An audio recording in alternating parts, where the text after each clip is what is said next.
Yan guys, ang aming ulam ngayong tanghalian, ginataang tambakol. Ito ihuhulog ko na yung pangalawang gata. Yan guys, mahulog ko na yung pangalawang gata. Yun ang nakaya na naman. Guys, kasi Friday na ngayon, paubos na yung budget.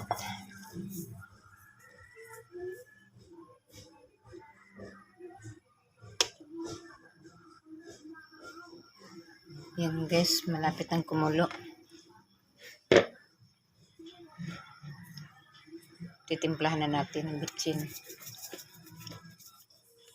Malasa na guys.